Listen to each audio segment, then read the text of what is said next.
sommes en train de parler sur le serviteur loyal. Et nous avons donné les principes d'un serviteur loyal. On avait dit que le serviteur a des principes et des valeurs. Alléluia. Il a des principes et des valeurs. Nous avons parlé de 9 principes d'un serviteur loyal la semaine dernière. Exode 7, verset 26, la Bible dit, je vous ai sauvés. La Bible dit, laissez-les partir. Exode 7 au verset 26. Exode 7 au verset 26.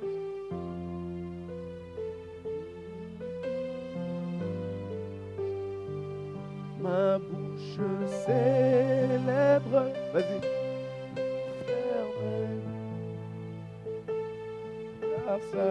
Exode 7 au verset 26, je lis la parole. Amen. L'Éternel dit à Moïse, va vers Pharaon et dis-lui dira, ainsi parle l'Éternel, laissez aller mon peuple afin qu'il me serve.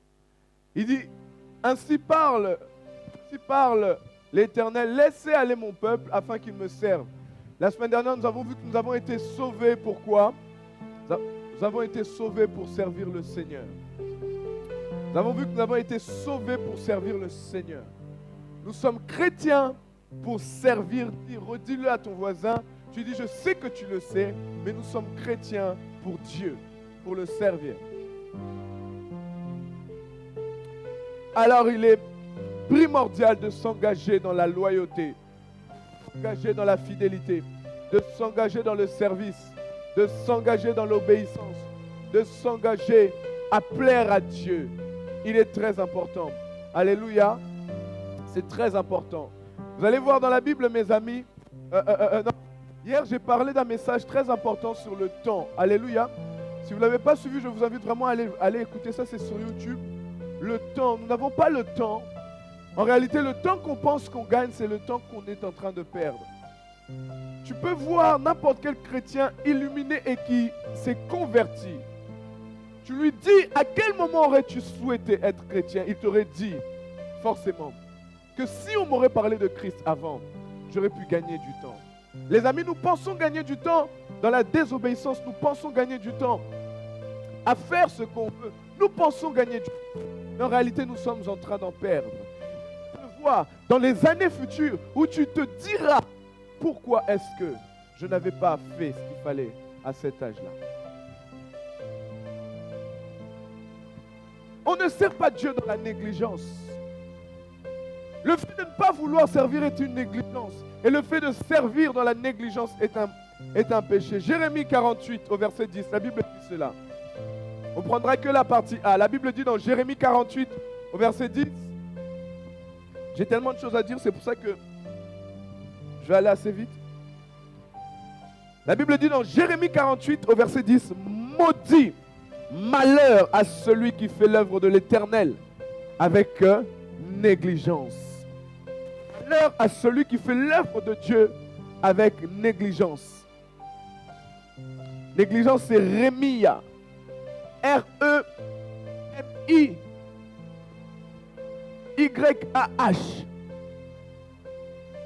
Hier, nous avons parlé de servir Dieu. La semaine passée, nous avons parlé de servir Dieu avec des principes. Parce que lorsqu'on sert Dieu, on doit le servir selon ses principes. Avec ses principes. Aujourd'hui, nous verrons les conséquences. Quand Dieu dit malheur, les conséquences nous arrivent. Parce qu'il y a de la négligence dans son œuvre.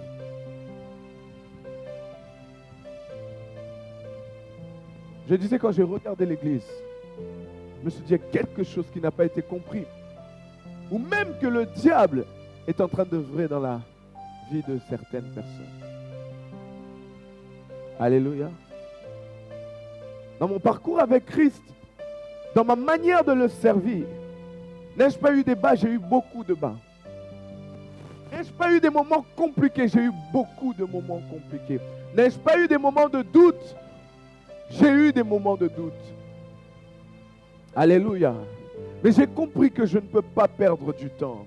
Il y a un temps et un calendrier de Dieu que je dois accomplir.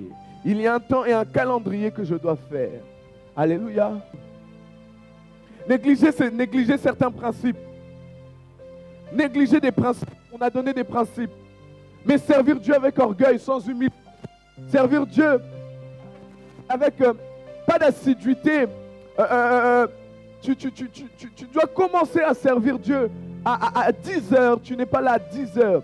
Tu dois commencer à servir Dieu à telle heure. Tu ne viens pas. Tu ne préviens pas. Tu ne dis pas pourquoi tu n'es pas là. Alléluia. Lorsqu'on s'absente au travail, n'est-ce pas qu'on demande l'autorisation de s'absenter? Ou quand on s'absente au travail, on ramène quoi? Un justificatif. Pourquoi? Parce qu'on s'est absenté au travail. N'est-ce pas? C'est pareil dans l'œuvre de Dieu. C'est pareil pour l'œuvre de Dieu. Lorsque j'arrive en retard, je m'excuse auprès de la personne qui m'explique. Pourquoi? Parce que sur le chemin, il y a eu des bouchons, parce qu'il y a eu ci et ça. Alléluia. Je dois le servir avec diligence. Lorsque je néglige le fait de le servir avec diligence, je suis en train de négliger ses principes. Se relâcher dans son travail, c'est servir Dieu avec négligence. La Bible dit dans Proverbe, celui qui se relâche dans son travail est le frère de celui qui détruit. Servir Dieu et ne pas prier pour son service. Ne pas prier pour ce que tu fais. Mes amis, même si tu es à la navette, même si tu accueilles du monde, même si tu as l'évangélisation, tu dois prier Dieu pour lui demander sa capacité. Tu dois apprendre à prier le Seigneur pour lui demander d'étendre sa main sur toi. Tu dois apprendre à demander à Dieu de te faire grâce, de le et même lui demander à Dieu qu'est-ce qu'il veut. C'est pour ça que chaque groupe, chaque ministère doit avoir un temps de prière. Chaque personne individuellement doit avoir un temps de prière. Quand tu ne pries pas, un pour ta vie par rapport au service et ni pour le service que tu rends à Dieu, tu es en train de négliger. Le fait de ne pas chercher à amener l'œuvre dans son œuvre, ce que tu fais dans l'excellence. Tu es dans les médias, tu dois chercher à voir quelles sont les meilleures caméras, quelles sont les meilleures choses. Tu dois travailler à ce que le service soit fait d'une manière excellente. Est-ce que vous comprenez? Quand tu ne le fais pas, tu es en train de faire l'œuvre de Dieu avec de la paresse. Tu dois chercher à amener l'œuvre avec excellence. Quand tu mens dans l'œuvre de Dieu, tu es en train de négliger. Quand tu mens pour le service que tu rends, quand tu fais la moitié du travail et tu es en train de nous tromper, tu nous mens. Est-ce que tu as prié? Oui, j'ai prié. De prier à 4 heures du matin. Est-ce que tu as prié? Oui, j'ai prié.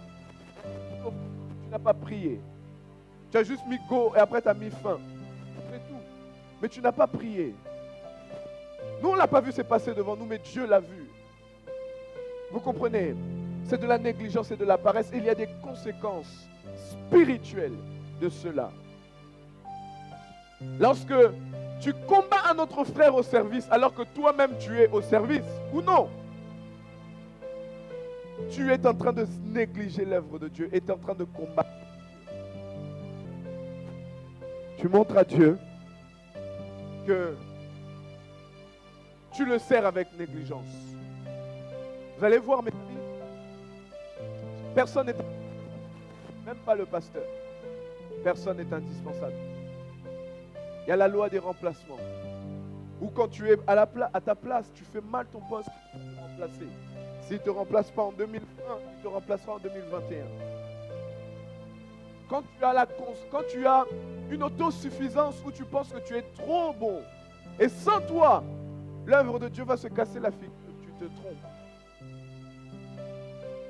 Alléluia. Tu te trompes. C'est indispensable, c'est l'œuvre. Et quand tu penses être indispensable, c'est la première manière de montrer à Dieu que tu le sers avec négligence.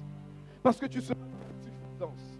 Et dans tout ce que j'ai dit, on a trouvé dans la Bible un homme tous ces de négligence envers l'œuvre de Dieu.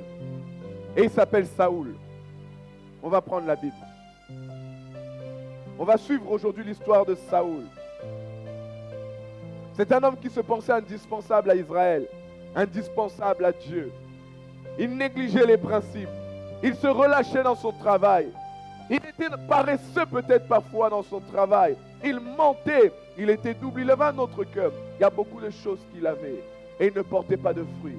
Lorsque tu sers Dieu, le projet et le programme que Dieu veut, c'est que tu puisses porter du fruit. Lorsqu'on ne porte pas du fruit dans son travail, nous servons à quoi au Seigneur? Oh Père, je prie que ma vie puisse, que par ma vie, Seigneur, tu puisses te prendre plaisir à l'œuvre que je fais pour toi. Au nom de Jésus.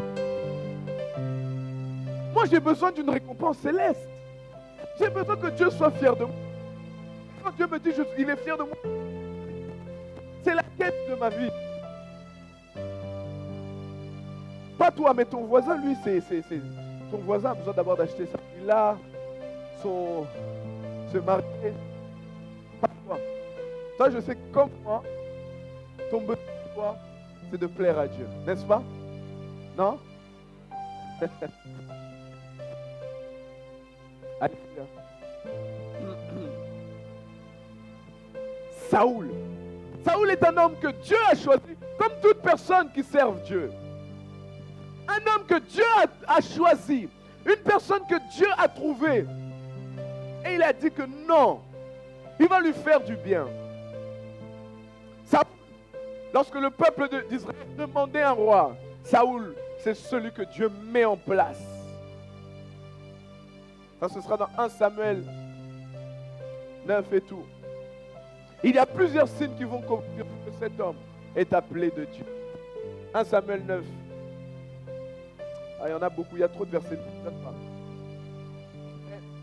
Vous allez voir que Saoul est un homme que Dieu appelle. Dieu l'appelle. Et sa vie, sa timidité, le cœur qu'il a. On va regarder. Le cœur qu'il a. Le cœur que Saoul a le jour de son appel. Il n'ose même pas se mettre devant les gens. Il est timide et il n'est pas orgueilleux.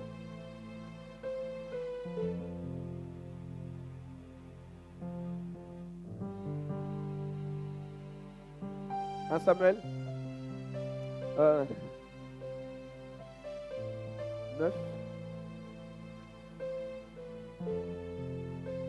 1 Samuel 9 au verset 20. La Bible dit comme ça. Il y a beaucoup de versets. Hein. La Bible dit comme ça. Ne t'inquiète pas pour les ânesses que tu as perdues. Il y a 3 jours, car ils se sont retrouvés et pour qui est réservé tout ce qu'il est précieux en Israël. N'est-ce pas pour toi et pour toute ta famille? Il répondit, je suis un Benjamite, membre de l'une des petites tribus d'Israël. Et mon clan n'est pas si insignifiant. Et le plus insignifiant de tous ceux que compte la tribu de Benjamin. Pourquoi me tiens-tu ce discours? Parce que Saoul lui disait, en réalité Samuel lui expliquait certaines choses qui sont arrivées et lui disait quoi? Que Dieu l'a choisi. Hein? Que Dieu l'a choisi. Dans le verset, voilà, 1 Samuel 10 au verset 17. Samuel convoqua le peuple devant l'Éternel à Mispa. Il annonça aux Israélites, voici ce que Dieu dit. Le Dieu d'Israël, c'est moi qui ai fait sortir Israël d'Égypte. Et vous êtes délivrés de la domination des Égyptiens. Les royaumes qui vous opprimaient, et aujourd'hui vous rejetez votre Dieu, celui qui vous a délivré de tous vos maux. Dans le verset 20, il dit, Samuel fit approcher tous les tribus d'Israël, et la tribu de Benjamin fut désignée. Il fut approché la tribu de Benjamin, clan par clan, et le clan de Matri fut désigné. Saoul, fils de Kis, fut désigné. On le chercha. On cherchait Saoul. Il était tellement timide. Toi, par exemple, tu vas servir Dieu. Il y a un peu de la timidité. Non, non, vraiment non. C'est pas trop la place. Tu peux fuir l'appel, entre guillemets. Ok? Et là aussi, lui, il fuyait l'appel. On le chercha, mais on ne le trouva pas. Il fuyait l'appel. On le consulta de nouveau l'Éternel. Ils étaient obligés de prier. Tout Israël était là. Les tribus étaient là. Sa tribu à lui était là. Sa famille était là. Mais lui qui fut désigné, il n'était pas là. Il a fui l'appel. Et ils ont consulté l'Éternel. Y a-t-il encore un homme qui soit venu? L'Éternel cherchait vers les bagages. On courut le tirer de l'âme. Et il se présenta au milieu du peuple. Il les dépassait tous d'une tête. Samuel dit à tout le peuple, voyez-vous celui que l'Éternel a choisi? Il n'y a personne dans tout le peuple qui soit pareil à lui. Et tout le peuple cria, vive le roi. Alléluia. Le roi se cachait parce qu'il ne voulait pas la royauté. Waouh, quand tu vois une personne comme ça, tu te dis que cette personne va servir Dieu. Et quand il va servir Dieu, il va comprendre, s'il fuyait, c'est qu'il voyait les responsabilités qu'il y a derrière. Je sais que parfois, il y en a, on n'est pas dans le débat de fuir ou accepter l'appel. Non, là, ce n'est pas le débat. Il y a beaucoup de gens qui me disent souvent, non, Daddy, moi, je ne suis pas prêt, je ne me sens pas de servir, de prêcher, de mon appel, etc. Là, on n'est pas dans ce débat-là. On est dans le débat que Saoul était choisi de Dieu. Saoul s'est caché. Est-ce que vous pensez une telle personne qui s'est cachée, une telle personne qui fuit devant les hommes, il ne se sent pas? Vous pensez qu'il a un mauvais cœur? Est-ce que vous pensez qu'il a un mauvais cœur? Quand on voit ça, on se dit non. Il n'a pas besoin d'être acclamé. Il n'a pas besoin de certaines choses.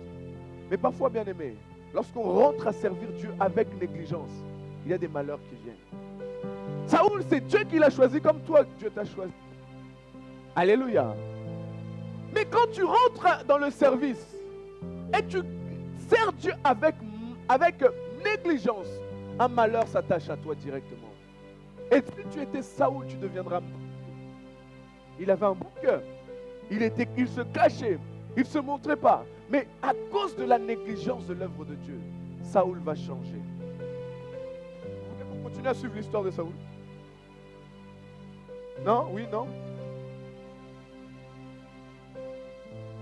Saoul a commencé à servir le Seigneur. Saoul, dans le service, Dieu l'avait désigné, Dieu l'avait choisi, Dieu l'avait attesté. Mais Saoul n'obéissait pas. Saoul a commencé une descente. Dans Samuel 13. Écoutez cette histoire.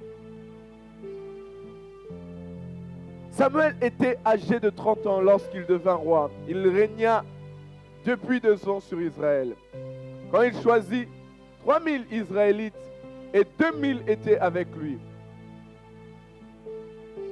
À Mishma et sur la montagne de Bethel.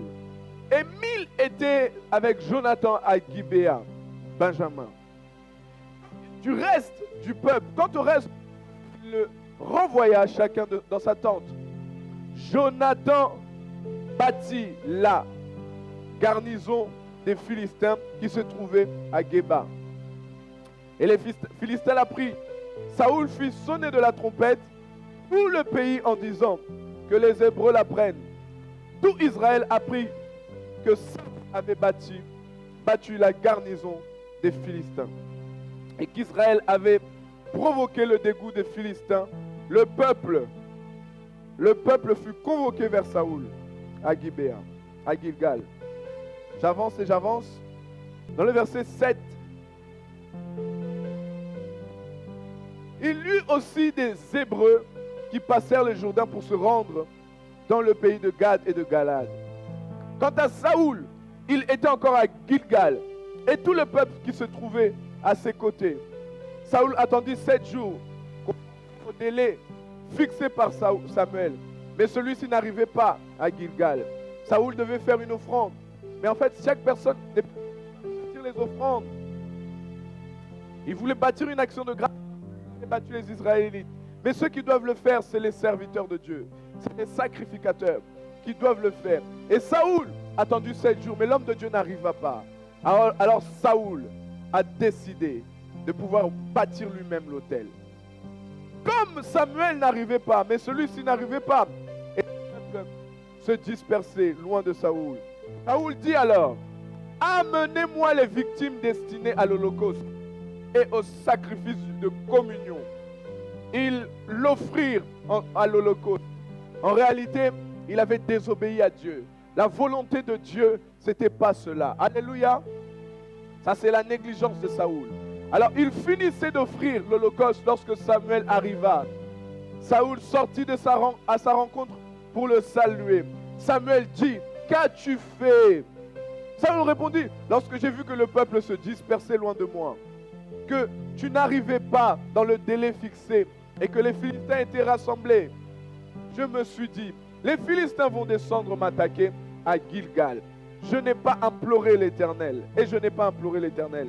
C'est alors que je me suis fait violence et que j'ai offert l'Holocauste.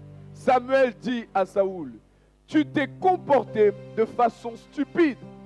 Tu n'as pas respecté les commandements de l'Éternel ton Dieu t'avait donné. L'Éternel aurait affermi pour toujours ton règne sur Israël. Mais maintenant ton règne ne durera pas. L'Éternel s'est choisi un homme selon son cœur. Saoul était encore en place, mais Dieu s'était déjà choisi quelqu'un à cause de sa désobéissance. Premier malheur, lorsque tu négliges l'œuvre de Dieu, Dieu te trouve un remplaçant que tu n'as pas encore vu, mais qui existe. Le but de ma vie est Dieu me trouve un remplaçant. Il dit, qu'as-tu fait? Si vous lisez l'histoire, si vous pensez selon les hommes, si vous, parce que souvent on trouve des excuses à ceux qui servent Dieu avec négligence. Saoul, si tu regardes l'histoire, Saoul était assailli par ses adversaires. Malgré qu'il avait déjà gagné la guerre, il était assailli. Les Philistins étaient là. Si tu regardes, l'homme de Dieu avait dit qu'il viendra après 7 jours, mais après 7 jours, il n'était pas là. Même son propre peuple se dispersait. Il pouvait être en panique et dire que je suis un responsable. Je vais aller à l'encontre de ce que Dieu a dit, mais j'ai ce droit-là. Alors que ce n'était pas ça. Quand on sert Dieu comme Dieu a défini de le servir. On demande à Dieu, on le fait. Dans un service, il y a une loi quelconque, même si cette loi te dérange, et fais-le. Parce qu'il y a quelqu'un quelque part qui fera ce travail-là. Saoul, qui fuyait l'appel, ce jour-là, a perdu le trône. Il a destiné à être le chef de son peuple. Cela arrivera parce que tu n'as pas respecté ce que l'Éternel t'avait ordonné. Alléluia. Dans Samuel 14, au verset 24, la Bible dit ceci.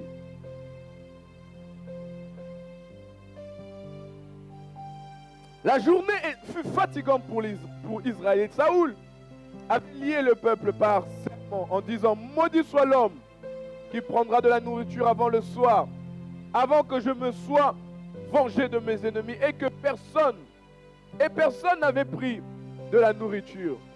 Tout le peuple était arrivé dans une forêt où il y avait du miel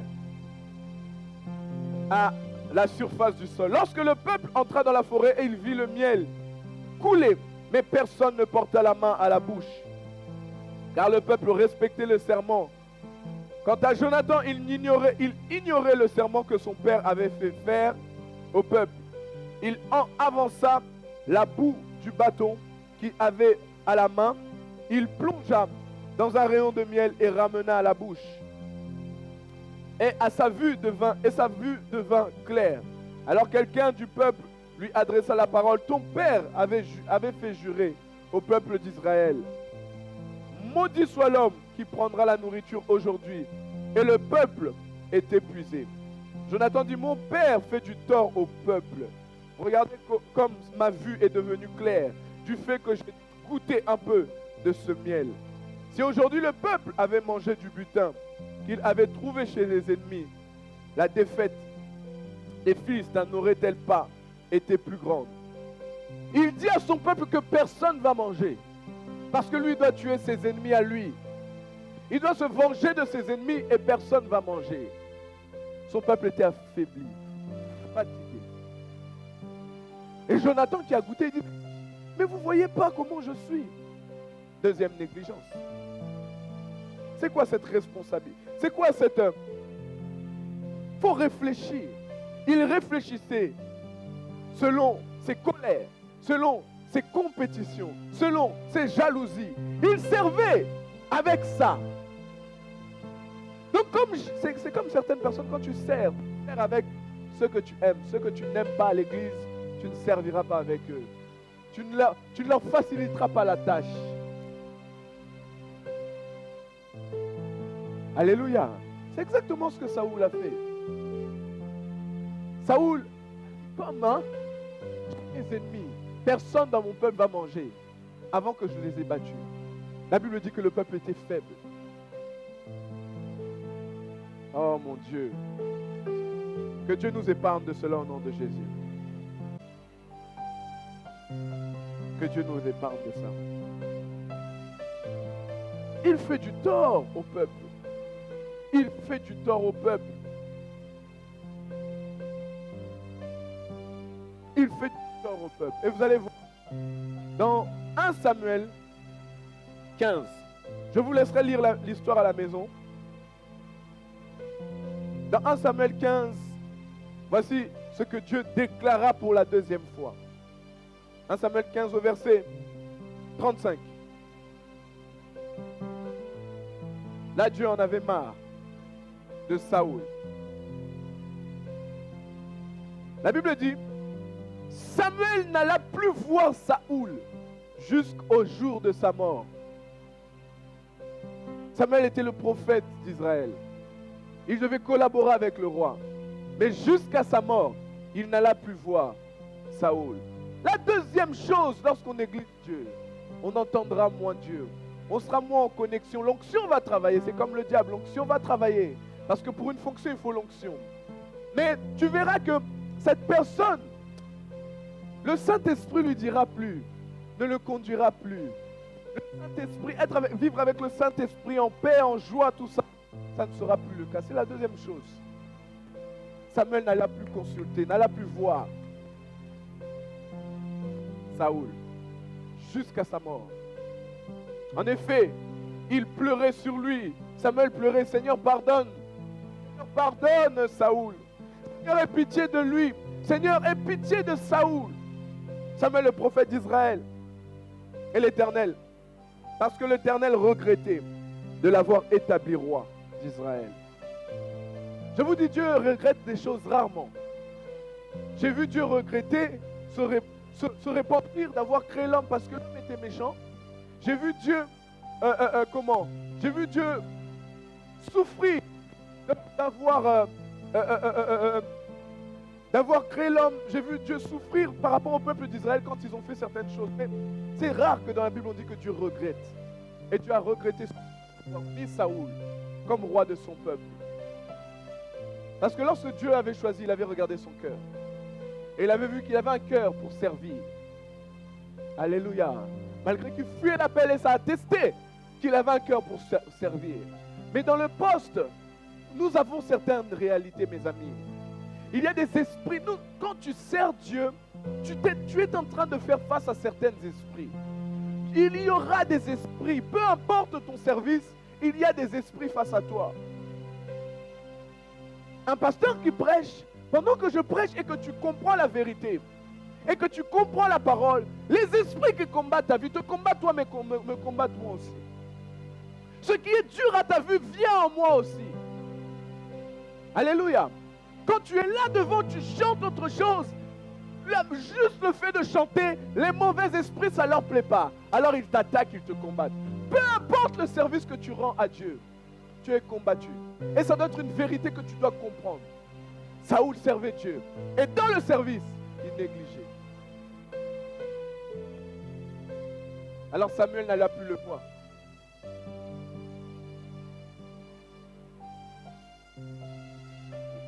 Samuel négligeait.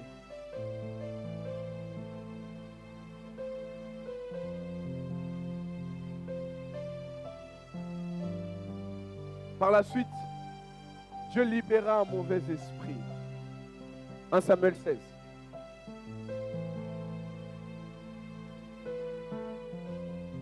Verset 14. La descente aux enfers d'une personne qui fait l'œuvre de Dieu avec négligence. Il est encore au service comme Saoul est encore roi d'Israël. Et là, Dieu se retire. 1 Samuel 16 au verset 14, la Bible dit, l'Esprit de l'Éternel se retira de Saoul. C'est ça les malheurs qui arrivent quand on sert Dieu avec négligence. Celui-ci fut tourmenté par un esprit envoyé par Dieu. Quand tu es au service, tu as négligence.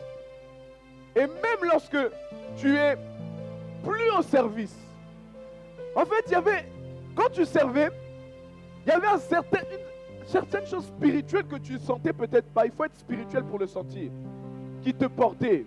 Il y avait une dimension spirituelle qui te couvrait, une certaine paix, une certaine satisfaction qui t'emmenait, alléluia, par rapport à la place et au poste que tu avais. Mais quand tu n'es pas spirituel, tu ne vois pas cette grâce que Dieu te fait d'avoir cette place-là. C'est lorsque tu perds la place, ce que tu sentais, tu vas sentir un chiffre, tu sens que tu sens plus Dieu. Tu ne sens plus ces choses-là. Parfois, il y en a d'autres qui sont tourmentés même dans l'œuvre de Dieu en même temps. Ils sont tourmentés. Ils sont en train de servir, mais ils sont tourmentés.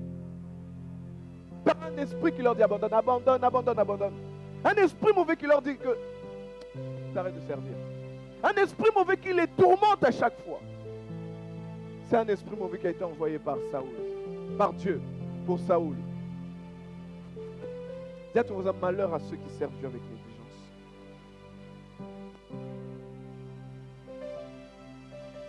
Oh Seigneur, Saoul n'avait rien demandé. Saoul avait fui. Saoul n'avait rien demandé. Saoul fuyait.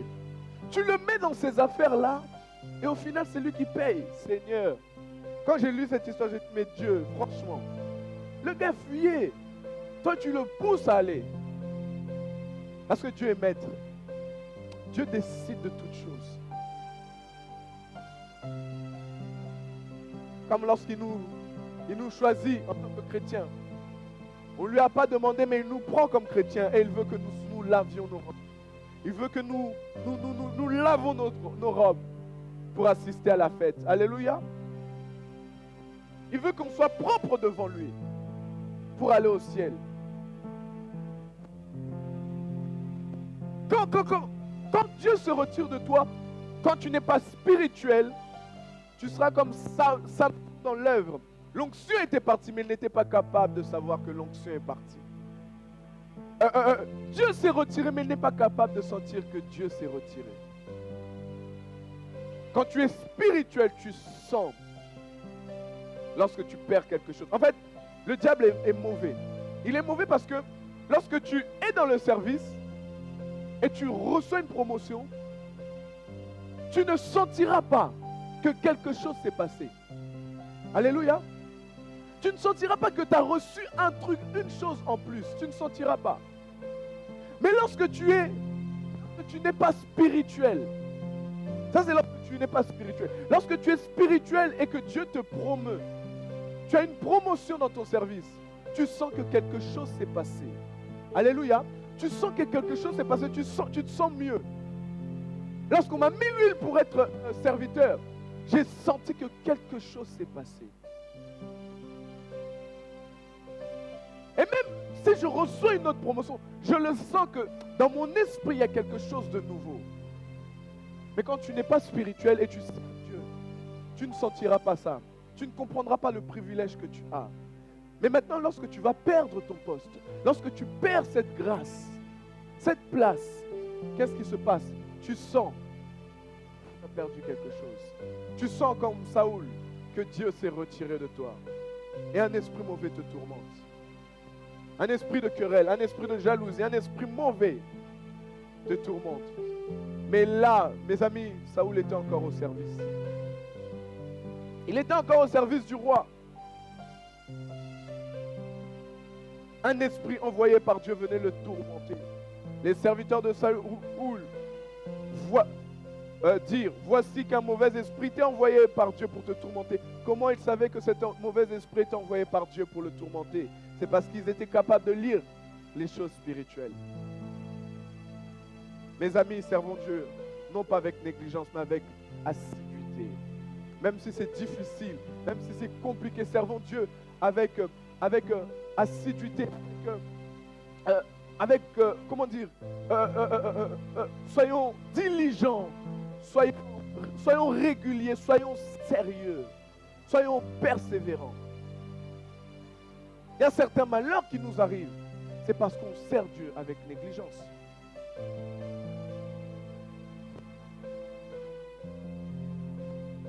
Tu ne sais pas ce qui te tourmente, mais il y a quelque chose qui te dérange. Alléluia.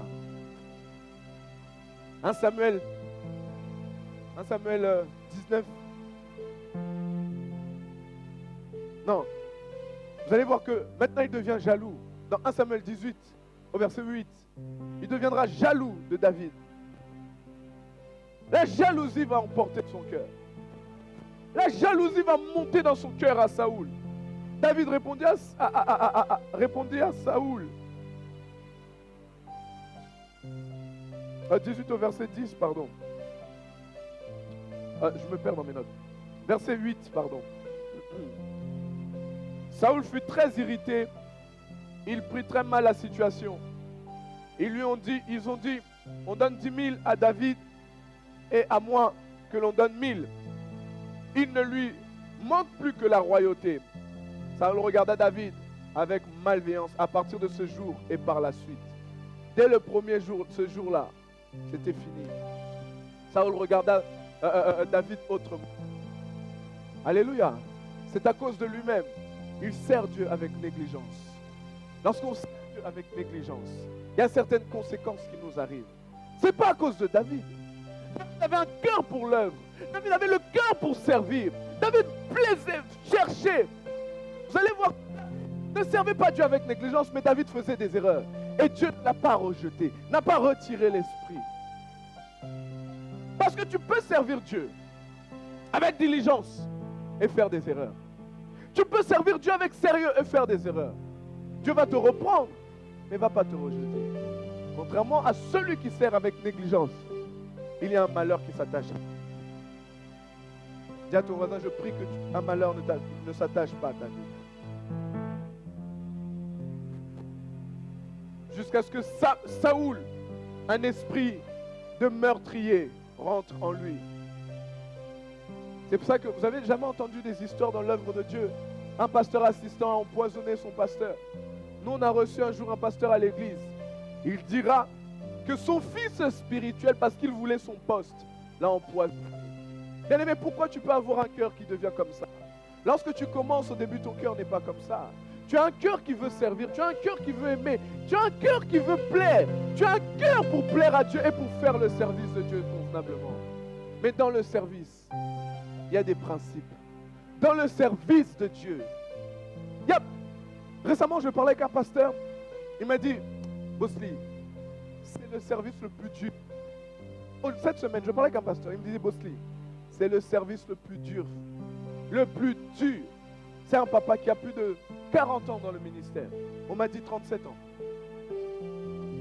Il a une très grande église. Il m'a dit, c'est le service le plus dur, le plus difficile qui existe. Servir Dieu, c'est le service, pasteur, c'est le service le plus difficile. Mais, c'est exactement ce que je vous dis. C'est il n'y a pas mieux que ça, que servir Dieu en tant que pasteur. Quand tu vois des vies, des gens venir te dire non, ma vie a été transformée, ma vie a été changée, ainsi de suite. Il n'y a pas mieux que ça. Je prie que s'il y a des Saoul, toi tu ne sois pas trouvé Saoul. Je prie que le cœur que tu as au début de ton service, que tu le gardes durant ton service jusqu'à la fin au nom de Jésus. Oh.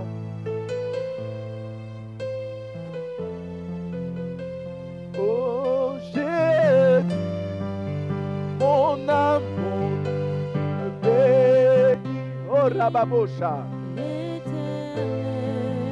Ah, car il est digne de louange.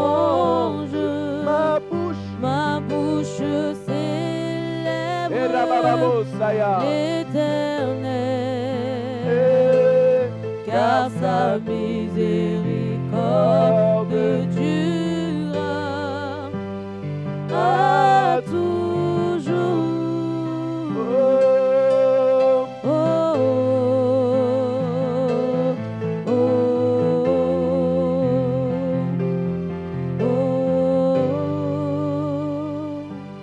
Quand je contemple le ciel, L'ouvrage de tes j'entends pas chanter. mains. Oui, quand je mesure Alléluia. ton amour envers moi, Envers moi, oh Jésus, les mots me manquent.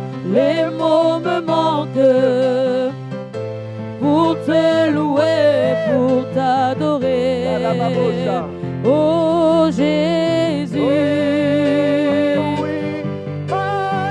oh magnifique, magnifique, le roi des rois, le roi des rois, le lion de la tribu de Judas, oh Jésus.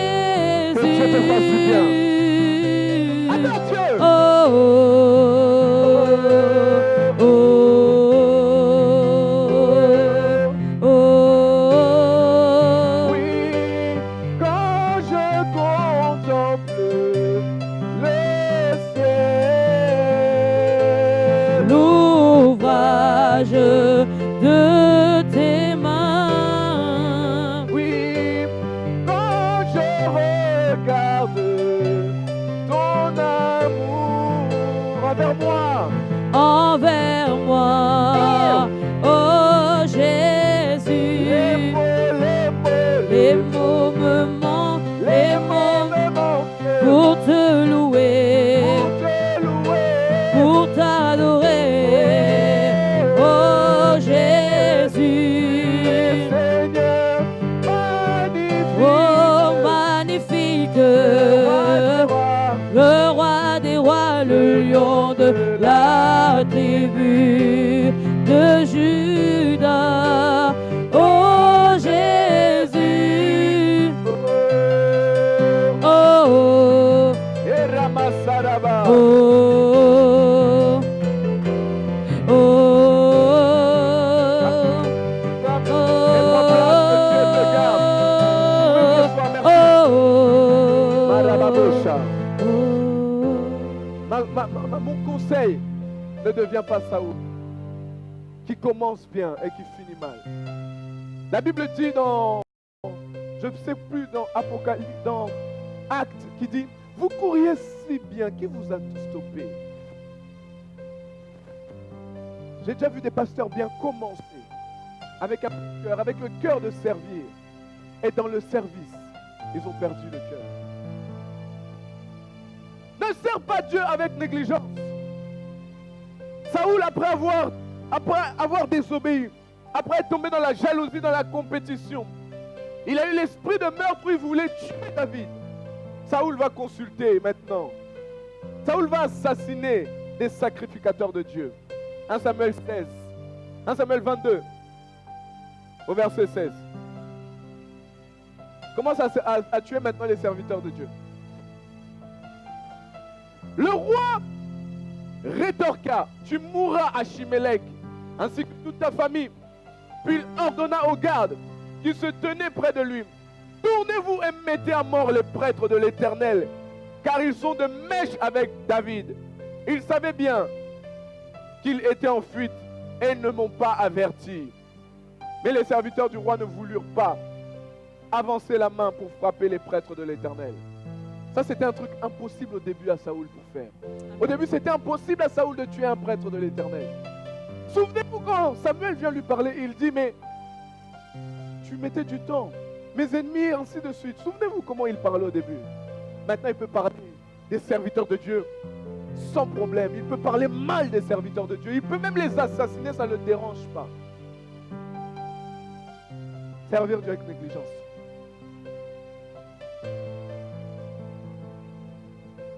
Alléluia. Amen. Saoul voulut tuer les sacrificateurs de Dieu, les sacrificateurs d'Israël. Et pour la raison, et c'est quoi la raison? Il dit, ils savaient où était David. Ils savent que je veux sa mort et ils ne m'ont pas averti. Ils sont de mèche avec lui. Allez les tuer.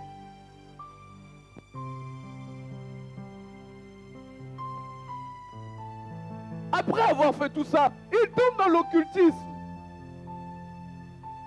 Il va consulter des dieux étrangers. Samuel était mort. Souvenez-vous que Samuel n'alla plus le voir. Et Samuel mourut.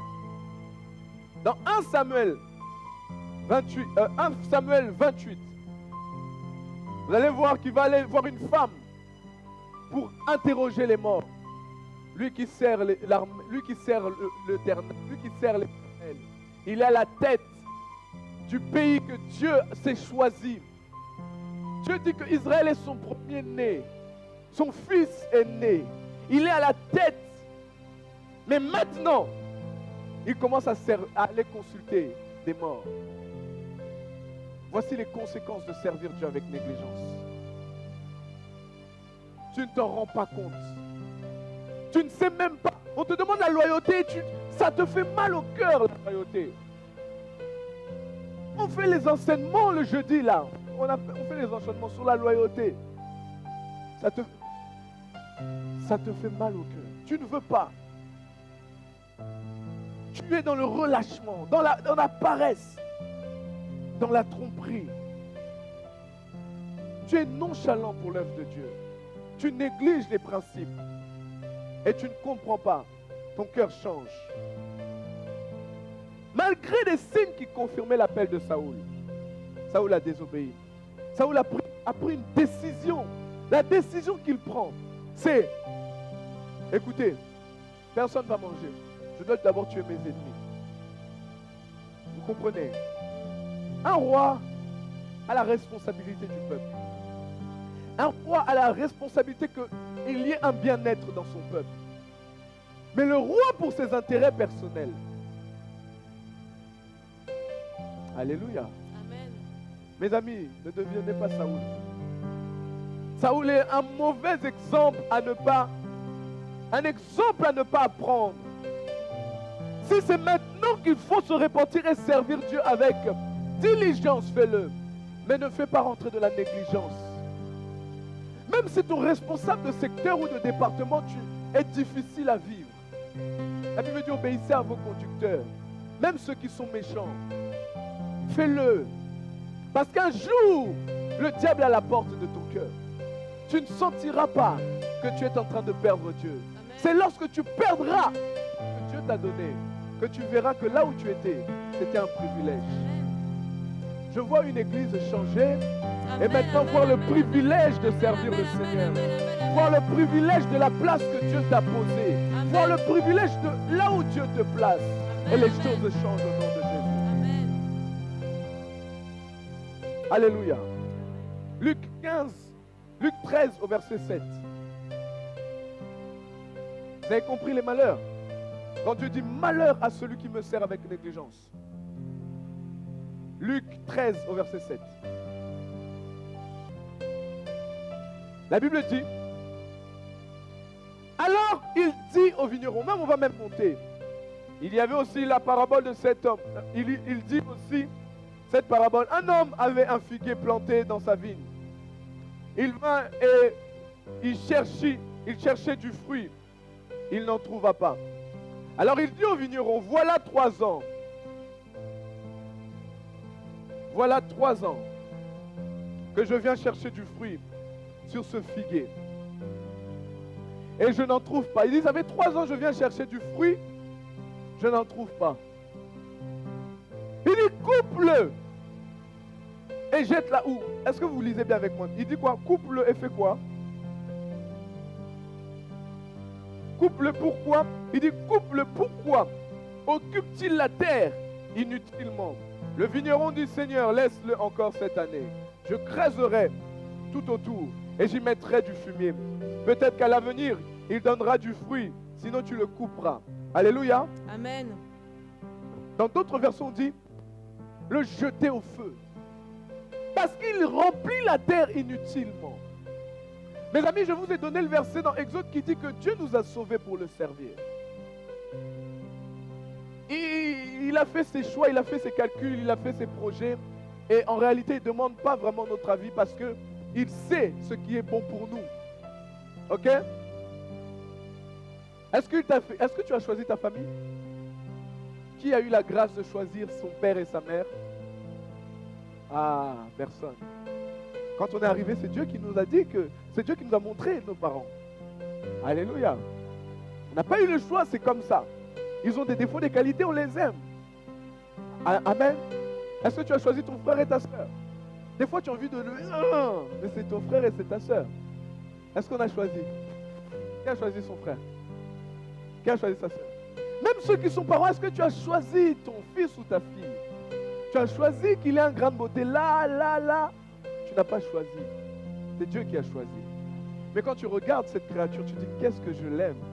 Tu regardes ton frère, quand je regarde, moi je dis, Seigneur, elle m'énerve, mais qu'est-ce que je l'aime, elle. Alléluia. Mais tu regardes, il m'énerve, mais je l'aime. Et il ne faut pas lui faire du mal parce que je l'aime. Est-ce que tu comprends? On n'a pas choisi. Et au final, on se dit que le choix que tu as fait était quand même un bon choix. Qui regrette sa famille? Si tu regrettes, c'est qu'on n'a pas compris quelque chose. Ok? On ne regrette pas. On accepte. On rend grâce à Dieu. Il ne faut pas dire, non mais Seigneur, si. Avec des si, on fait quoi? On reveut le monde. Alléluia. C'est des bons choix. Est-ce que tu t'es choisi toi-même? Tu as choisi que tu serais ce que tu es? Tu n'as rien choisi par rapport à toi. Aujourd'hui, tu peux choisir comment t'habiller, tout ça, etc. Mais tu ne choisis pas les grandes choses. Amen. Et parfois, quand tu regardes dans le miroir, tu dis, non, Seigneur, Dieu t'a fait un bon choix quand même. Quand tu te regardes devant un miroir, tu dis, non, Seigneur, non, franchement, tu sais bien faire les choses. Tu es satisfait du choix que Dieu a fait. Non, tu n'es pas satisfait? Moi, quand je me regarde dans le miroir, je dis, ah, Dieu de gloire. Alléluia. Mais il faut que tu t'aimes parce que personne ne peut t'aimer plus que toi-même. T'aimer dans le bon sens, pas dans le mauvais sens. Si tu t'aimes pas, nous on ne pourra pas t'aimer aussi pareil. Aime-toi, dis à ton voisin, aime-toi. Et comme Dieu a choisi ça, il a bien choisi. Alors laisse-le continuer à bâtir les autres choses. Laisse-le continuer à être l'architecte. Celui qui te taille, qui te remet bien. L'appel nous suit même parfois, même à l'école. Je me suis retrouvé à l'école lorsque j'étais encore jeune, j'étais encore au lycée. Je me suis retrouvé à l'école faire le pasteur encore. À l'école, on m'appelait pasteur. Moi, jeune au lycée, on m'appelait pasteur. Je ne sais pas, ce n'est pas de ma faute. Et même quand tu ne veux pas, c'est les gens qui viennent te rapporter, qui viennent te parler. Tu veux fuir l'appel. Tu veux aller je ne sais où. Quelque part là-bas, Dieu te rappelle que tu dois me servir. Tu veux, non. Dans les songes, Dieu te rappelle que tu dois le servir. J'ai un fils qui n'est pas là, mais qui est appelé. Et il avait pris la décision de ne plus servir, de ne plus... Il avait pris cette décision de... Il ne veut plus entendre ces choses bizarres. Enfin, ces choses-là. Il a passé quelques années, 2 ans, 3 ans, je crois, 1 an, ou je ne sais pas, où il fuyait. Quand il m'avait appelé, il m'a dit, Daddy, il faut qu'on se voit, on parle, on mange, je t'invite à manger, on parle et tout. Je suis allé avec plaisir. Je suis allé avec plaisir, j'aime ce genre de choses. J'aime je n'aime pas lorsqu'on me dit que tu avais raison. Ça, je vous dis la vérité, je n'aime pas. Si j'avais écouté vraiment, j'aurais pas pris ce chemin. Ça, je n'aime pas. Ça m'énerve plus qu'autre chose. Parce qu'on aurait pu gagner du temps. Tu m'as fait perdre du temps et tu t'es fait perdre du temps. On a fait perdre du temps. Personne n'est gagnant. C'est ça le problème. On s'assoit, on mange. Mais c'est par quoi il est passé, les hauts, les bas, les très bas. Il me dit à chaque fois, je faisais des songes. Dieu me rappelle qu'il existe et je dois le servir. Je ne faisais pas exprès, j'allais en vacances. Moi, je ne peux pas le témoigner, il témoignera un jour par sa grâce. J'allais en vacances. Et en vacances là-bas, Dieu se révélait et disait que ah, tu dois me servir. Je ne voulais pas, je ne veux pas. Mais il m'oppresse. Alléluia. Je prie que tu puisses comprendre cela. Et tu puisses gagner du temps pour ta vie et pour ta vie. C'est très important. Pour une première fois, mon message arrive à son terme à l'heure. Merci. Vous êtes vraiment très gentil. Merci d'applaudir pour ça. Il a tellement perdu Saoul. Il a perdu la direction de Dieu. Il est tombé dans l'idolâtrie en allant consulter d'autres. Il n'entendait plus la voix de Dieu. L'esprit de jalousie. Vous allez le voir dans l'œuvre de Dieu. Oh, quand une personne veut servir avec négligence ou sert avec négligence, il va rentrer dans des compétitions et dans des jalousies en oubliant que cette personne aussi sert Dieu. En oubliant que c'est Dieu qu'on sert. Donc tu vas le combattre. Et l'esprit de jalousie fait rentrer quoi? La haine fait rentrer quoi? La colère fait rentrer l'esprit de meurtre. Un jour, une personne très proche de ma famille, très proche, m'avait dit non, il faut que j'aille servir, il faut que je vienne dans votre église, je sers avec vous. J'ai dit non, moi je veux pas de problème. Parce que dans l'œuvre, moi, il n'y a plus de famille. Hein. Moi, dans l'œuvre, il n'y a pas de frères, sœurs. Non, je suis désolé. Moi, dans l'œuvre, je suis... Ah bon? Non, sérieusement. Dans l'œuvre, tu ne vas pas me retrouver. On va rigoler. Tu vas penser que je vais te donner des postes. Je ne vais pas te donner. On va rigoler, on va être bien, ainsi de suite et tout. On va bien s'entendre. Mais quand tu vas faire une bêtise dans l'œuvre, je m'en fous, je t'expose. Vous comprenez? Dans l'œuvre, il n'y a pas de famille. Dans l'œuvre, il n'y a pas de sentiment. Dans l'œuvre, c'est pas. Pour eux, c'est plein d'amour, compassion. Mais c'est être droit. Jésus, la seule fois où je le vois s'énerver, mais sérieusement avec prendre le fouet, c'est lorsqu'à l'église, ça ne va pas. C'est la seule fois que je le vois prendre le fouet. Les autres fois, quand il s'énerve contre ses disciples pour tuer l'ego en eux. Parce que le service, c'est aussi l'ego qui est dans toi, la fierté, l'orgueil soit brisé. Alors il crie un peu sur Pierrine, il crie un peu sur Pharrell, il crie un peu sur aïe pour casser son ego. Mais quand il s'agit de l'œuvre, Jésus sort le fouet, va lire. Jésus sort le fouet, Dieu dit il n'a pas péché. Il sort le fouet, il chasse, allez, vas-y, sors, marchand, ceux qui vendaient, ceux qui achetaient, allez, dehors. Il dit c'est la maison de mon Père. Alléluia. Je vous donne un autre exemple d'une personne qui servait bien. Il y en a beaucoup qui connaissent, mais certains ne connaissent pas. Il servait bien, mais sa famille servait mal. Et parce que sa famille servait mal, Dieu l'a tué avec le reste. Parce que sa famille servait mal et laissait sa famille mal servir.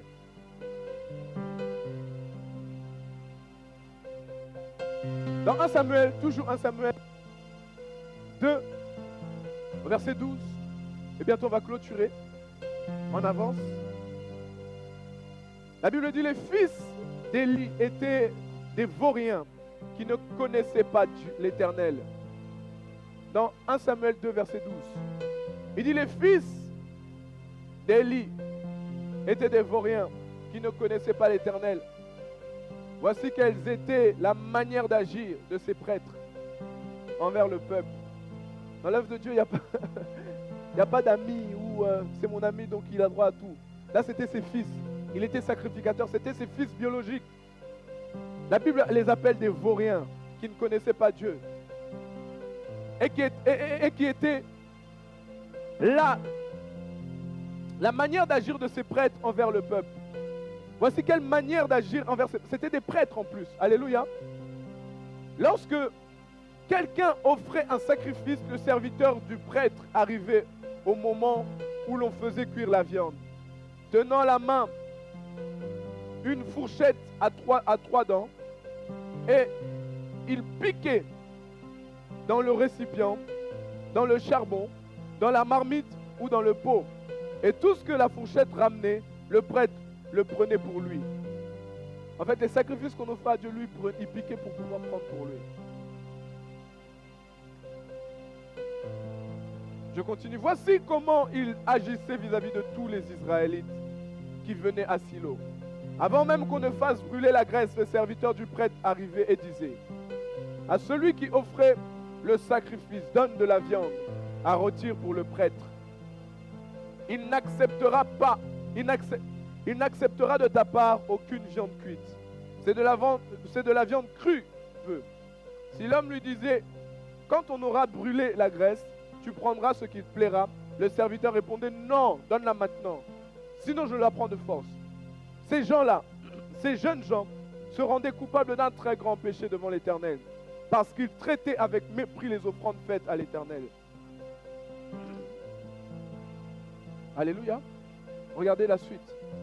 Samuel faisait le service de l'Éternel et c'était un enfant habillé d'un éphod en lin. Sa mère lui faisait chaque année une petite robe et lui apportait lorsqu'elle montait à Silo avec son mari pour offrir le sacrifice annuel. On va aller ensuite par la suite. Message de l'Éternel à Samuel dans le chapitre 3. On va aller dans le chapitre 3. Dans le verset 10. L'Éternel va se tenir près de lui et appela comme les autres fois: Samuel, Samuel. Samuel répondit: parle, car ton serviteur écoute. Alors l'Éternel dit: je vais faire en Israël une chose, telle que toute personne qui l'apprendra en restera abasourdi. Ce jour-là, j'accomplirai vis-à-vis d'Élie et tout ce que j'ai prononcé contre sa famille. Je le commencerai et je le finirai. Je lui ai déclaré: je veux punir sa famille pour toujours. En effet, il avait connaissance du crime par lequel ses fils se sont maudits et il ne leur a pas fait de reproche. C'est pourquoi je le jure à la famille d'Élie que jamais son crime ne sera expié, ni par des sacrifices, ni par des offrandes. Alléluia. Il a dit: il savait, et je lui ai dit en plus, regarde ta famille comment elle se comporte. Il n'a rien fait. Pour cela, leur péché ne sera jamais expié. Si vous lisez la suite, Élie va mourir à cause de ses enfants. Pourquoi? Servir Dieu avec négligence. Je veux que quelqu'un se lève avec une décision aujourd'hui. Que dans ton parcours, que tu sois chaud ou froid, comme Paul dit à Timothée, que sur ton chemin, même si c'est un moment favorable ou non, mais prêche l'évangile. Que ce soit facile de prêcher, c'est-à-dire que ce soit facile de servir ou non, sers Dieu. Écoutez, servons Dieu. Non pas avec nos émotions, mais avec les principes. Souvenez-vous, la loyauté envers Dieu est d'abord un principe et non une émotion. Servons Dieu avec nos principes, avec principe. Et quand tu sers Dieu avec principe, avec ces principes que nous avons donnés, quand c'est très difficile, crois-moi, tôt ou tard, et tu bénis Dieu pour ce qu'il fait. Tôt ou tard, une bonne chose est devant. Tôt ou tard. Je ne peux pas témoigner de ce que Dieu fait dans ma vie ces derniers temps. Mais il m'épate et il m'étonne. Ma mère spirituelle m'a dit: Bossi, tu as trop souffert pour l'œuvre de Dieu. Dieu va te donner plus que ça. Alléluia. Parce que quand tu vois une personne souffrir, payer le prix, pleurer et faire le nécessaire de ne pas corrompre son cœur, faire le nécessaire de plaire à Dieu, ne le critique pas. Parce qu'il y a des gens, tu es déjà à terre, ils te renversent encore pied. Tu es à terre, et de t'aider à te relever. Il te met un coup de pied. Alléluia. Ma prière, c'est que tu persévères, même la difficulté de l'œuvre de Dieu. Levons-nous s'il vous plaît. Nous ne serons pas des Saoul, mais nous serons des David. Des personnes qui serviront Dieu, non pas avec négligence, mais avec diligence. On ne sert pas Dieu pour notre pasteur, mais on sert Dieu pour Dieu. On ne sert pas Dieu pour un homme ni une femme,